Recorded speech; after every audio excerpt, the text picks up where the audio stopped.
நாம் என்றென்றுமே மனதில் வைத்துக் கொண்டு அவர்களுக்கு இனிமே இந்த ஒரு சில படங்கள்லாம் தயாரிச்சுக்கிட்டு தான் இருக்காங்க நம்மளை வச்சு.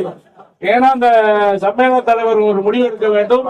அந்த தயாரிப்பாளர்கள் கூட, ஏன்னா இப்ப அந்த போட்டி சங்கத்தை ஆரம்பிச்சிருக்கின்ற ஒரு சில தயாரிப்பாளர்கள் நம்ம சம்மேளனத்துக்கு தர வேண்டிய பல கோடி ரூபாய்கள் இன்னும் பாக்கி இருக்கு. அதை தர அவங்களுக்கு வக்கில்ல. ஆனா போட்டி சங்கத்தை ஆரம்பிக்கலாம், இந்த தொழிலாளர்களுக்கு எதிராக ஒரு போட்டி சங்கத்தை ஆரம்பிக்கலாம். என்ன அதை ஆரம்பிக்கின்ற அந்த 3 தயாரிப்பாளர்கள் பாத்தீங்கன்னா இன்னும் வேலை செஞ்ச காசு கொடுக்கல. இன்னும் எங்களுக்கு வேலை செஞ்ச வண்டி ஓட்டுன காசை கூட ஒரு 65,000 ரூபாய் கொடுக்கல. இந்த கந்தேசன் அவன் ஒரு சங்கத்தை ஆரம்பிக்கிறான். அவன் என்னைக்குமே படம் எடுத்தாலும் எவனுக்கு வேலை செஞ்ச காசு கொடுக்கல. அவன் ஒரு தயாரிப்பாளர். எப்ப பார்த்தாலும் தொழிலாளருக்கு எதிராக ஒரு வேலையை செய்து கொண்டே இருக்கின்ற ஒரு தயாரிப்பாளர். அது தமிழ்மணி என்றவர் ஒருத்தர். இப்ப அந்த போட்டி சங்கத்துக்கு அவர் தான் தலைவரா.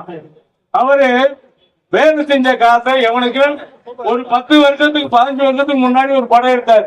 அந்த படத்துக்கு வேலை செஞ்ச காசை பாக்கி கொடுக்கல. அவர் இன்னைக்கு அந்த போட்டி சங்கத்துக்கு தலைவர்.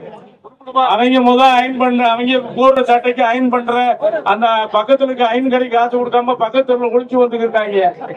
அவங்க இன்னொரு சங்கத்தை ஆரம்பிச்சு இன்னொரு தொழிலாளர்களுக்கு வேலை வாய்ப்பை தேடி கொடுத்து அவங்க சம்பளம் கொடுத்துருவாங்களாம். நம்ம வேலை செஞ்சுட்டு இருக்கோம். இவ்வளவு பெரிய ஒரு டெக்னீஷியன், இவ்வளவு பெரிய அமைப்பை வச்சிருக்கோம்.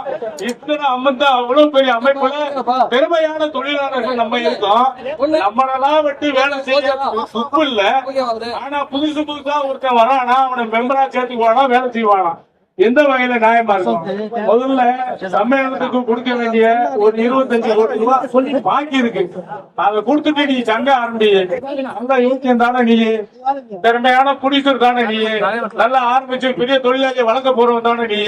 நான் என்ன சொல்றேன், ஏற்கனவே தொழிலாளருக்கு பெச்சு தொழிலாளருக்கு வேலை செஞ்ச காசு பாக்கி இருக்கு. முதல்ல அதை கொடுத்துட்டு வேலையை பாரியா.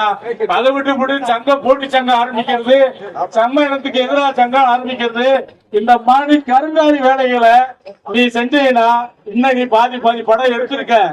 இன்னும் பாதி படம் எடுக்க வேண்டியது இருக்கு. அதெல்லாம் நீ முழுசா முடிக்கணும்னா பண்ண முடியாது. சம்மேளனம் ஒத்துழைப்பு கொடுக்காம உன்னால அந்த பாதி படம் கூட உன்னால எடுக்க முடியாது. அது எங்களுக்கு தெரியும். நீ எப்ப பார்த்தாலும் நடிகரை ஏமாத்துறது, நடிகருக்கு அட்வான்ஸ் கொடுத்துட்டு படம் எடுக்கிறது இல்ல. அந்த பஞ்சாயத்து வரும்போது பெப்சிக்கு வர்ற ஒரு நடிகருக்கு 3 கோடி ரூபாய் கொடுக்குற. அந்த 3 கோடி ரூபாய்க்கு படம் எடுக்க வக்கில்ல. திருப்பி அந்த நடிகர்கிட்ட திருப்பி காசு வாங்கும் போது 15 கோடி ரூபாய் கொடுன்ற அந்த பஞ்சாயத்தை கூட பெச்சு தலைவர் தான் உனக்கு தீர்த்து வச்சாரு.